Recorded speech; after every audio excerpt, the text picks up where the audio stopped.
Hi friends, எல்லோருக்கும் வணக்கம். எல்லோரும் எப்படி இருக்கீங்க? நல்லா இருக்கீங்களா? இன்றைக்கி அந்த கதையோட அடுத்த பகுதி தான் பார்க்க போகிறோம். அதுக்கு முன்னாடி நீங்கள் செய்ய வேண்டிய விஷயம் என்ன அப்படின்னு கேட்டிங்கன்னா, மறக்காம நம்ம இந்த சேனலை சப்ஸ்கிரைப் பண்ணிக்கோங்க. கீழே இருக்க பெல் பட்டனையும் கிளிக் பண்ணுங்கள். அப்போ தான் நான் போடுற வீடியோஸ் எல்லாமே உங்களுக்கு உடனுக்குடனே நோட்டிஃபிகேஷன் வரும். ஸோ மறக்காமல் சேனலை சப்ஸ்கிரைப் பண்ணிவிட்டு வீடியோ பாருங்கள் ஃப்ரெண்ட்ஸ். வாங்க நம்ம கதைக்குள்ளே போகலாம். ஒரு சில நாட்களுக்கு அப்புறம் அண்ணன் என்கிட்ட பேசினார். அது கிட்டத்தட்ட 2-3 மாதமாகவே என்னோட அந்தளவுக்கு அண்ணன் பேசுகிறதில்ல. நான் அதுக்கு என்னன்னா, அண்ணனை ஒரு 2-3 மாதத்துக்கு முன்னாடி அண்ணனுக்கு எனக்கு ஒரு சின்ன ஒரு விவாதம் தான் நடந்துச்சு. அது அந்த அளவுக்கு ஒரு இதாக இல்லை.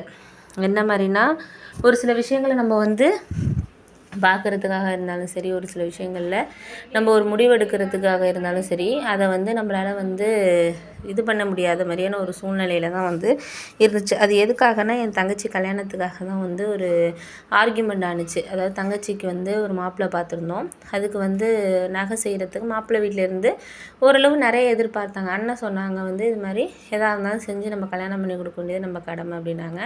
நான் சொன்னேன், நம்ம தங்கச்சி படிச்சிருக்கு, வேலை பார்க்குது, மாதம் 40,000 சம்பாதிக்குது. இப்போ கல்யாணம் பண்ணி கொடுத்தோன்னா அவங்க வீட்டில் தானே அந்த சம்பளம் போக போகுது. இவ்வளோ தூரம் படிக்க வச்சுருக்கோம், எல்லாம் பண்ணியிருக்கோம். இவ்வளோ எதிர்பார்க்கறதுக்கான தேவைங்கிறது என்னென்ன இருக்குது அப்படின்னோடனே உடனே எங்கள் அண்ணன் சொன்னார், உனக்கெல்லாம் அதை பற்றி தெரியாது, நீ எதுக்கு அதெல்லாம் பேசுகிற, நம்மளோட கடமையை நம்ம இது பண்ணணும் அப்படின்னு சொல்லிட்டு எங்கள் அண்ணி சொல்கிறத கேட்டுட்டு அவரும் எதாக இருந்தாலும் நம்ம கடனை வாங்குகிறோமோ என்ன பண்ணுறோமோ சேர்ந்து செஞ்சுருவோம் அப்படிங்கிற மாதிரி சொன்னார். உடனே நான் அதுக்கு சொன்னதுக்கு அவர் என்ன சொன்னாருன்னா, இது மாதிரி பேசிகிட்டு இருந்தப்போ, நீ இந்த விஷயத்தில் தலையிடுற வேலை வச்சுக்காத, எனக்கு தெரியாதா வீட்டில் நான் மூத்தவனுக்கு அப்படின்னு சொல்லிட்டு ஒரு மாதிரி தான் பேசினார். அம்மா அப்பாவும் சப்போர்ட் பண்ணாங்க. ஆனால் தங்கச்சி என்ன சொல்லிட்டுனா, நான் சொன்ன முடிவை தான் சொன்னிச்சு.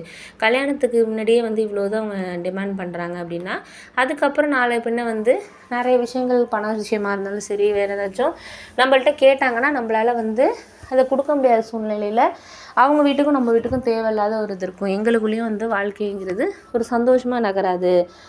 அதனால் அண்ணன் சொல்கிறதான் கரெக்டு அப்படின்னு சொல்லிட்டு என் பக்கம் பேசிவிட்டு, இந்த மாப்பிள்ளை வேண்டாம், நம்மளுக்கு ரொம்ப எதிர்பார்க்காத மாதிரி இருந்தால் பரவாயில்ல, ஓரளவு ஒர்க் பண்ணால் ரொம்ப வசதி இல்லைனாலும் பரவாயில்ல, ஓரளவு வீடு இந்த மாதிரி இருந்தால் மட்டும் போதும், நல்லா படிச்சிருந்தா பையன் போதும் அப்படிங்கிற மாதிரி அவள் சொல்லிவிட்டு அவள் முடிவு. அதுக்கப்புறம் அம்மா அப்பாவாலையும் எதுவும் பேச முடியல. அண்ணனுக்கு ஒரு மாதிரி ஆகிடுச்சு. இது மாதிரி நம்ம தம்பி யோசிச்ச அளவுக்கு நம்ம யோசிக்கலை, அதனால் தங்கச்சியே இந்த முடிவு எடுத்திருக்காளே அப்படின்னு சொல்லிட்டு அவர் ஒரு மாதிரி இது பண்ணார். சரின்னு ஓகே, நானும் எதுவும் ஒன்றும் சொல்லலை. அதுக்கப்புறம் ஒரு 2-3 நாளைக்கு அப்புறம் அவர் ஊருக்கு கிளம்பி போயிட்டார், கோயம்புத்தூர் கிளம்பி போயிட்டார். அண்ணியும் அண்ணன் 2 பேரும் கோயம்புத்தூரில் தான் இருந்தாங்க. லீவுக்காக, தங்கச்சி கல்யாணத்துக்காக தான் ஒரு வாரம் லீவுக்காக வந்திருந்தாங்க. அந்த நிச்சயம் பண்ணுறதுக்காக அந்த மாப்பிள்ளை பார்த்து நிச்சயம் பண்ணுறது மாதிரி தான் வந்திருந்தாங்க. அதுக்கப்புறம் தங்கச்சி வேண்டான்னு சொன்னோன்னே சரி வேண்டாம் அப்படின்னு சொல்லிட்டு அவங்களும் இது பண்ணாங்க. அதுக்கப்புறம் ஒரு 2-3 நாளைக்கு அப்புறம் அவர் ஊருக்கு கிளம்பி போயிட்டார். அதுலேருந்து அவரும் ஃபோன் பண்ணுறதில்ல, நானும் ஃபோன் பண்ணுறது. ஏன்னா நம்ம நியாயமான ஒரு விஷயத்தை, என்னை பொறுத்தளவில் என் மேலே ஒரு தவறு இருந்துச்சுன்னா நானே போய் ஒரு மன்னிப்பு கேட்குறாள். ஆனால் அதையும் தாண்டி நமக்கு ஒரு தவறு இல்லாத இடத்துல நம்ம எப்படி போய் ஒரு மன்னிப்பு கேட்குறது அப்படிங்கிற மாதிரி நான் யோசிச்சுட்டு இருந்தேன். அதனால நான் முடிவு பண்ணிட்டேன், சரி நம்மளுக்கு இதுக்கப்புறம் இதை பற்றி பேச வேண்டிய தேவை கிடையாது அப்படின்னு சொல்லிட்டு நானும் ஃபோன் பண்ணுறதில்ல, அவரும் ஃபோன் பண்ணுறதில்ல. ஒரு 3 மாதமாக எங்களுக்குள்ள ஒரு கான்டாக்ட்டுங்கிறதே இல்லை. இப்போ மாமா வீடு கிரக பிரவேசத்துக்காக அண்ணனுக்கு பத்திரிக்கை கொடுத்துருந்தார். அதனால் ஒரு 1 வீக் லீவுக்காக அண்ணன் அண்ணி எல்லாருமே 3 மாதத்துக்கு அப்புறம் தான் வந்தாங்க. அண்ணனுக்கு என்கிட்ட பேசணுன்னு ஆசை இருந்தது.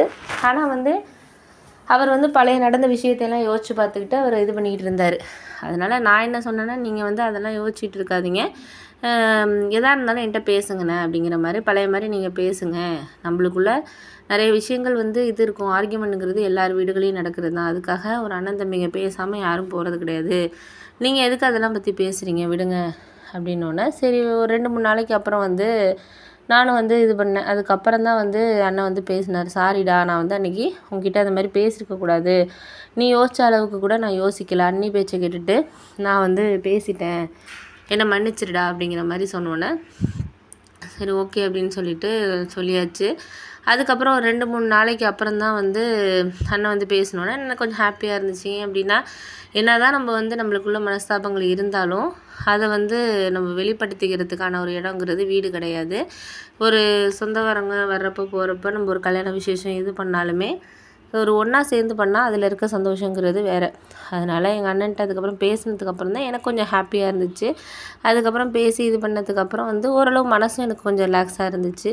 அதுக்கப்புறம் தான் எங்கள் அம்மா சொன்னாங்க, பரவாயில்ல அண்ணன் தம்பிங்க 2 பேரும் பேசிக்கிட்டோன்னு தான் வீடும் நல்லா இருக்குது அப்படின்னோடனே எங்கள் அண்ணியும் கொஞ்சம் புரிஞ்சுக்கிட்டாங்க. முன்னாடி மாதிரி இல்லை, அவங்களும் வந்து அவங்க அம்மா வீட்டு சைடை கேட்டுட்டு இப்படிலாம் பேசிகிட்டு இருந்தாங்க. இப்போ அவங்க அண்ணனுக்கு கல்யாணம் ஆனோடனே அவங்க அண்ணி வந்ததுக்கப்புறம் அவங்க அம்மா வந்து இவங்கள்ட்ட சரியாக பேசுகிறதில்ல பண்ணுறதில்லன்னு இவங்க ஓரளவு எங்கள் ஃபேமிலியை பற்றி ஓரளவு பாசமாக பார்த்துக்கிறாங்க. அப்படிங்கிறனால எங்கள் அம்மா அப்பா 2 பேருமே வந்து ரொம்ப அவங்க பொண்ணு மாதிரி தான் பார்த்துக்குவாங்க அந்தளவுக்கு.